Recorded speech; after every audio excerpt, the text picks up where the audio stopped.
Smart education में प्रिय दोस्तों, आपका फिर से एक बार स्वागत है। स्मार्ट एजुकेशन आपके लिए आज लेकर आया है एक मैथ से जुड़ी हुई दैनिक पाठ्य योजना, जिसका प्रकरण है आयत। तो विद्यार्थी, आपको हमने पिछली वीडियो में ब्लैक बोर्ड पूर्ति से संबंधित बता दिया गया है, और उसके बाद हम सामान्य उद्देश्य से आज मैथ के बताते हैं और उसमें क्या व्यवहारगत परिवर्तन है। इसमें सामान्य उद्देश्य में नंबर 1 दिया गया है, छात्रों में गणित के प्रति ज्ञान में वृद्धि होगी। सेकंड उद्देश्य दिया गया है, छात्रों के गणित के प्रति वैज्ञानिक दृष्टिकोण उत्पन्न होगा। थर्ड है, छात्रों में तर्क, चिंतन व मनन शक्ति का विकास होगा।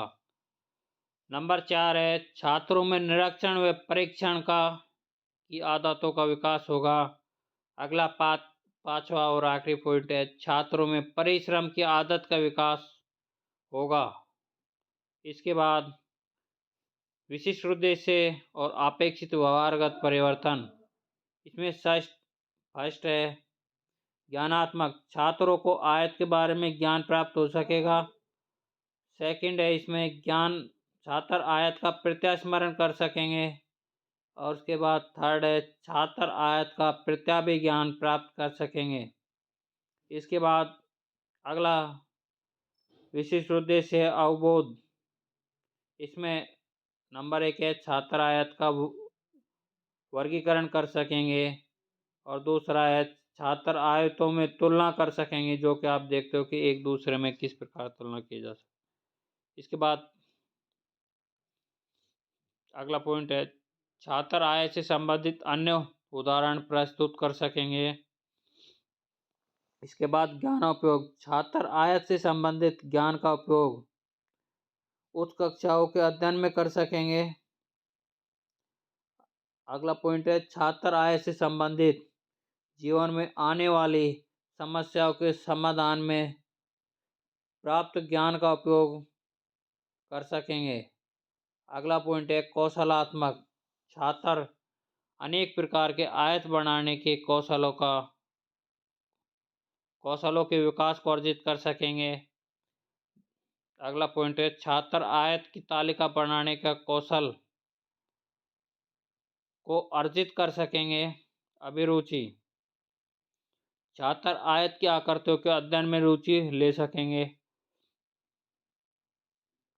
छात्र आयत संबंधित रेखा गणित के अध्ययन में रुचि ले सकेंगे।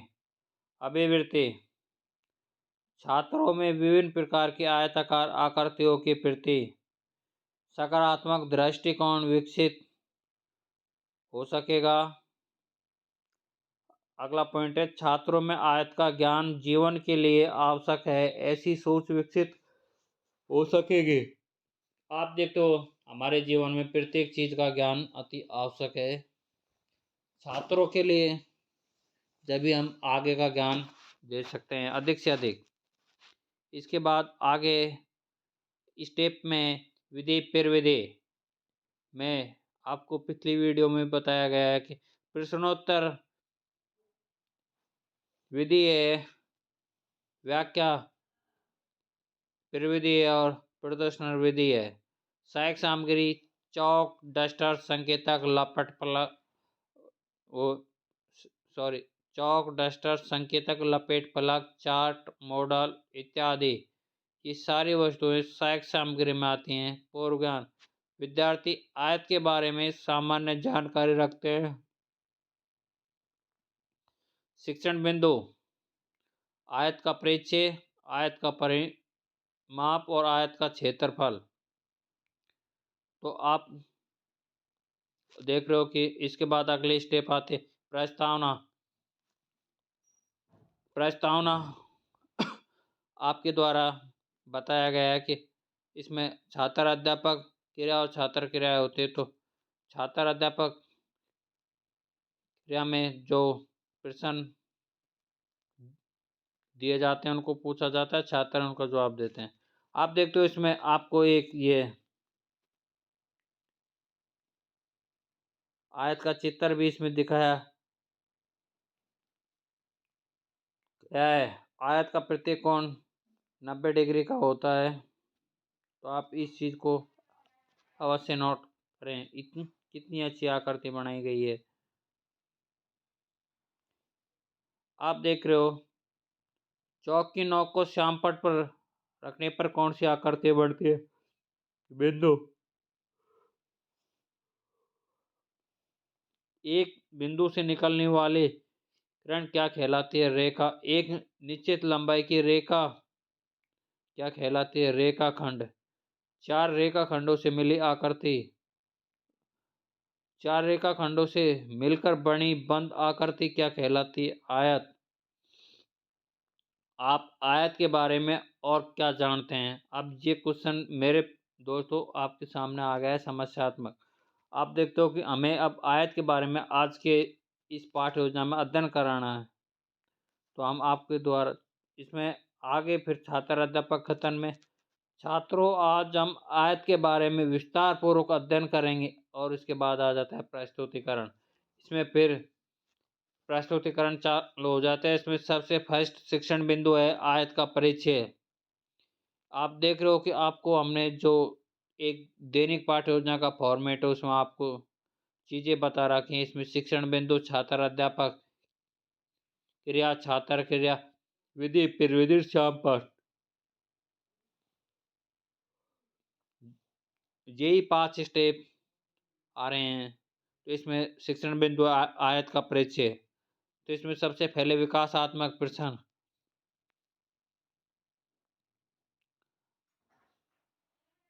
तो फर्स्ट क्वेश्चन है इसमें, कक्षा में शिक्षक किस पर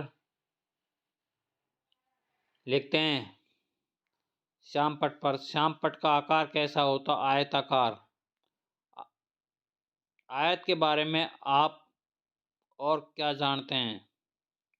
तो मेरे प्रिय दोस्तों आप देख रहे हो कि ये क्वेश्चन समस्यात्मक आ चुका है। इसमें विधि प्रविधि में आएगा प्रदर्शन प्रविधि। और आप इसमें देख रहे हो कि एक आयत पर जोरदार तरीके से बनाया हुआ जिसको बोलते हैं अपन टीचिंग एड में भी इसका उपयोग होता है। और मिनिएचर जो दैनिक पाठ्य योजना में लगे हुए है, जो मिनी टीचिंग एड होता है उसको मिनिएचर बोलते हैं। तो मेरे प्रिय दोस्तों इसमें छात्र अध्यापक कथन में है, आयत एक द्विविमीय द्विबिंबीय ज्योमेट्रिक आकृति है। एक ऐसा समांतर चतुर्भुज है जिसकी आमने सामने की जाए समान तथा प्रत्येक कोण 90 डिग्री का हो, वो आयत कहलाता है। आयत के विकर्ण एक दूसरे को समद्विभाजित करते हैं तथा जिस बिंदु पर समद्विभाजित करते हैं वहाँ आयत का केंद्र होता है। आप देखते हो कि भाई इस शिक्षण बिंदु में आयत एक दूसरे को जहाँ से क्रॉस करते हैं, काटते हैं, वहाँ आयत का केंद्र होता है। छात्र क्रिया में सभी छात्र श्यामपट्ट कार्य को अपने अपने अभ्यास पुस्तिका में उतारेंगे। व्याख्या प्रविधि है, इधर ब्लैक बोर्ड का भी उपयोग इस पे हो रहा है। अब इसके बाद अगली स्टेप आ जाती है बोध प्रश्न। आयत किस प्रकार की ज्योमेट्रिक आकृति है? द्विबिंबीय। आयत में प्रत्येक कोण का मान कितना होता है? 90 डिग्री। अब इसके बाद सेकंड शिक्षण बिंदु आ जाता है आयत का परिमाप। तो इसमें सबसे फर्स्ट वो स्टेप आती है विकासात्मक प्रश्न। आयत में कितनी भुजाएं होती हैं? 4। चारों भुजाओं का योग क्या कहलाता है? परिमाप। आयत के परिमाप के बारे में आप और क्या जानते हैं? ये क्वेश्चन फिर सेकंड उसमें समस्यात्मक आ जाता है अपने पास सेकंड शिक्षण बिंदु में। तो इसके बाद फिर छात्र अध्यापक कथन आ जाता है। आयत में 4 भुजाएं होती हैं तथा चारों भुजाओं का योग परिमाप कहलाता है। आयत के परिमाप का सूत्र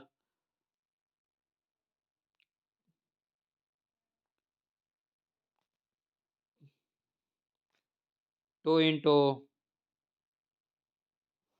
लंबाई प्लस चौड़ाई होता है। इसका मात्रक मीटर होता है। अर्थात आयत का परिमाप दो राशियों की लंबाई व चौड़ाई में में चौड़ाई में परिवर्तन होने पर बदलता है, अतः लंबाई व चौड़ाई पर निर्भर करता है। जिस आयत की जितनी लंबाई होगी और चौड़ाई होगी उसके अनुसार इसका परिमाप रहता है। छात्र क्रिया में सभी छात्र ध्यानपूर्वक सुनेंगे, समझेंगे और अपने अपने अभ्यास पुस्तिका में उतारेंगे। श्याम पट कार्य आपको यहाँ दिख रहा है। इसके बाद बोध प्रश्न, आयत का परिमाप का सूत्र है, सूत्र बताइए। 2 गुणा लंबाई प्लस चौड़ाई। आयत के परिमाप का मात्रक है, बताइए, मीटर। यदि आपको आयत का परिमाप मीटर में दे रखा है तो मीटर, सेंटीमीटर में दे रखा है तो सेंटीमीटर। इसके बाद डेसिबल में दे रखा है तो वो, और किसी मात्रक में दे रखा है तो उसके अकॉर्डिंग ही इनका मात्रक बन जाता है। इसके बाद तीसरा शिक्षण बिंदु आ जाता है, आयत का क्षेत्रफल। आयत एक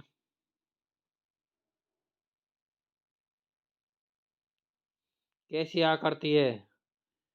द्विबिंबीय आकृति है। आयत द्विबिंबीय समतल में जो स्थान घेरता है उसे क्या कहलाता है? क्षेत्रफल। आयत के क्षेत्रफल के बारे में आप क्या जानते हैं? इसके बाद ये क्वेश्चन अपने पास आ गया है समस्यात्मक, तो आप आज हम इस शिक्षण बिंदु में आयत के क्षेत्रफल के बारे में अध्ययन करेंगे। विधि प्रविधि में यहाँ पे दे रखा है प्रदर्शन प्रविधि, तो आप इसमें देखते आयत का उपयोग करके उसके बारे में सब कुछ बताया जा सकता है। छात्र अध्यापक कथन, आयत समतल है। आयत समतल में जो स्थान घेरता है वह आयत का क्षेत्रफल कहलाता है। क्षेत्रफल का सूत्र लंबाई चौड़ाई होता है। इस क्षेत्रफल का मात्रक मीटर स्क्वायर होता है। आयत का क्षेत्रफल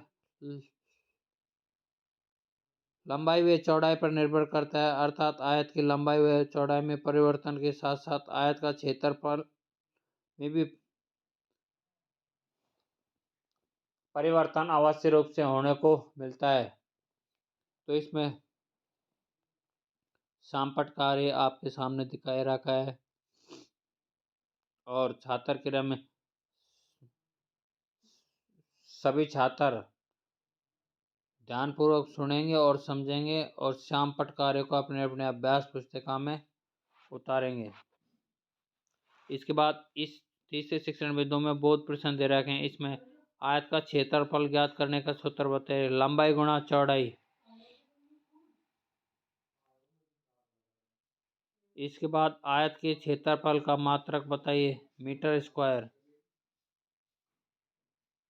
पुनरावर्ती प्रश्न आ जाते हैं। पुनरावर्ती प्रश्नों को आपको पिछली वीडियो में बताया गया था। प्रश्नों की संख्या चाहे किसी भी सब्जेक्ट का हो उसमें 6 होती है। नंबर 1, आयत के आमने सामने की भुजाएं कैसी होती हैं?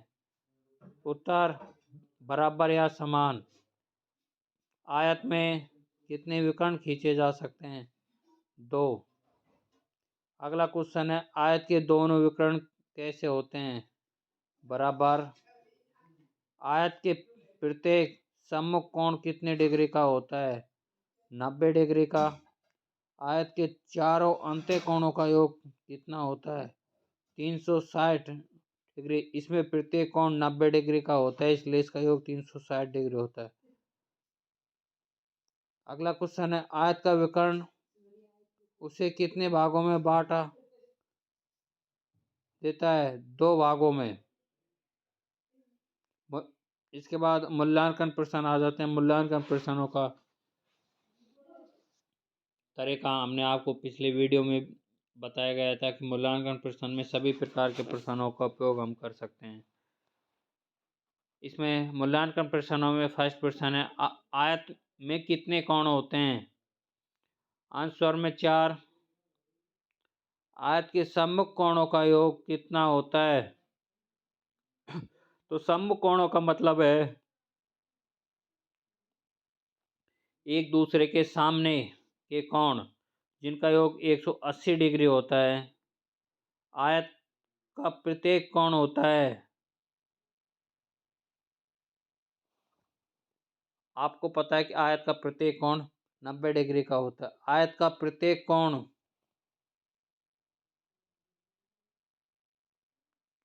आयत का प्रत्येक कोण कैसा होता है? समकोण होता है। इसके बाद अगले क्वेश्चन में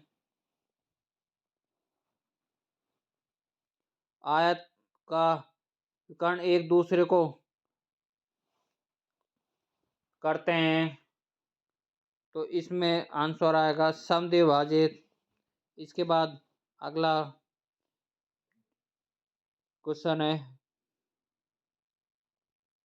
आयत का एक कोण कितने डिग्री का होता है? 90 डिग्री का। इसके बाद अगला मूल्यांकन प्रश्न है आयत में अधिकतम कितने विकर्ण खींचे जा सकते हैं? 2।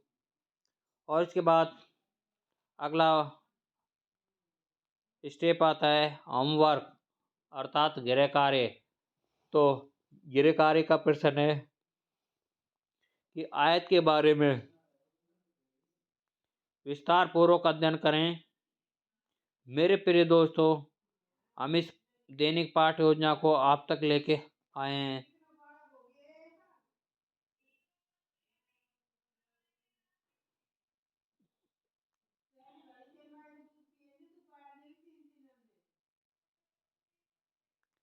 तो मेरे प्रिय दोस्तों, ये पाठ योजना हम आपके लिए लेके आए हैं। जिन मेरे प्रिय साथियों ने इस चैनल को लाइक और सब्सक्राइब नहीं किया होगा, तो उसको लाइक और सब्सक्राइब कर दे, जिससे कि हमारे सभी दैनिक पाठ योजना जो भी वीडियो के द्वारा आए वो आप लोगों तक पहुंच सकें। धन्यवाद मेरे दोस्तों, अगली वीडियो में फिर मिलते हैं।